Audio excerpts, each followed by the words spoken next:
कथा में बताया था आपको कि भगवान भोलेनाथ ने जब मां पार्वती जी को कथा सुनाई, मां पार्वती जी कथा सुनते सुनते सो गई, परंतु कथा एक तोता ने सुन ली और तोता कथा के प्रभाव से अमर हो गया। जब भगवान को पता चला कि तोता ने कथा सुन ली, और भगवान भोलेनाथ जानते थे कि यह तोता कथा श्रवण करने का अधिकारी नहीं है, क्योंकि महाराज इस राम कथा को श्रवण करने का अधिकारी भी वही बनता है जिस पर प्रभु श्री सीताराम जी की अतिशय कृपा होती है। अतिशय कृपा जाहि पर होई पाए दे यह मार्ग सोई। बिना कृपा के यह संभव नहीं।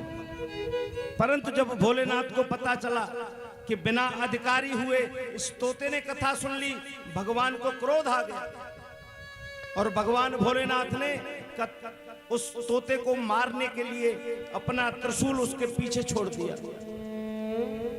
जैसे ही त्रिशूल पीछे छोड़ा, तोता घबराकर भागने लगा। तोता पूरे विश्व में घूमता रहा, परंतु उस भगवान भोलेनाथ के त्रिशूल ने उसका पीछा नहीं छोड़ा। जहां जहां तोता जाता है पीछे त्रिशूल जाता है। जब देखा कि अब इस त्रिशूल से मेरी रक्षा नहीं हो सकती, तब वह तोता घबराकर।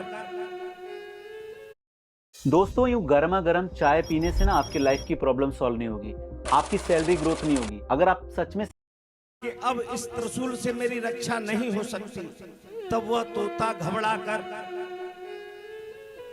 और व्यास जी के आश्रम पर पहुंचा, जहां व्यास जी की पत्नी जमाही ले रही थी। और जैसे ही व्यास जी की पत्नी ने जमाही ली, तोता उनके मुख में घुस गया उस त्रिशूल से बचने के लिए। जब मुख में अंदर घुस गया, मां ने अपना मुख बंद कर लिया और तोता डर के मारे उनके पेट में चला गया और बाहर नहीं निकलता, क्योंकि बाहर भगवान भोलेनाथ का त्रिशूल उसका इंतजार करता है कि जैसे ही तोता बाहर निकलेगा मैं इसे मार दूंगा। परंतु तोता चूंकि कथा सुन चुका था, वह अमर हो चुका था, बुद्धिमान हो चुका था, वह पेट से बाहर नहीं निकला और मां के गर्भ में ही उस तोते के प्रभाव से मां गर्भवती हो गई। और 12 वर्ष तक मां गर्भवती रही। अत्यंत उनको कष्ट होने लगा। तब उन्होंने व्यास जी से कहा कि हे नाथ, मैं इस गर्भ के कारण अब तो बहुत परेशान हो चुकी हूं। 12 वर्ष से मैं इसे अपने साथ लेकर घूमती हूं, कृपया कर इसे बाहर निकालिए। तब व्यास जी ने प्रार्थना की और कहा कि बाहर निकलिए। तो वो तोता बाहर नहीं निकलता और कहता है कि बाहर नहीं आऊंगा। क्यों? क्योंकि मुझे इस संसार में व्याप्त माया व्याप जाएगी। मैं जानता हूं जब तक जीव गर्भ में रहता है उसे प्रभु की माया असर नहीं कर पाती, लेकिन जैसे ही गर्भ से बाहर आता है उसे माया घेर लेती है और वह परमात्मा को भूल जाता है।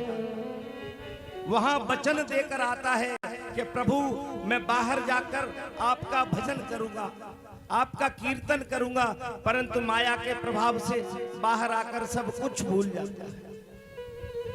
परंतु जब व्यास जी ने बार बार प्रार्थना की, तब वह बाहर निकले और जब बाहर निकले तो वह सुखदेव भगवान के रूप में प्रकट हो गए।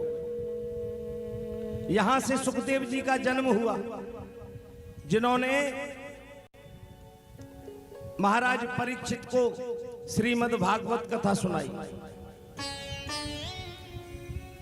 जैसे ही जन्म हुआ, सुखदेव जी को पूर्ण ज्ञान था, क्योंकि उन्होंने श्री राम कथा, जिसे हम अमर कथा भी कहते हैं, उसका श्रवण कर लिया था और उन्हें वैराग्य प्राप्त हो चुका था, इसलिए जन्म होते ही जैसे ही बाहर आए और सुखदेव जी चल दिए वन की ओर तपस्या करने।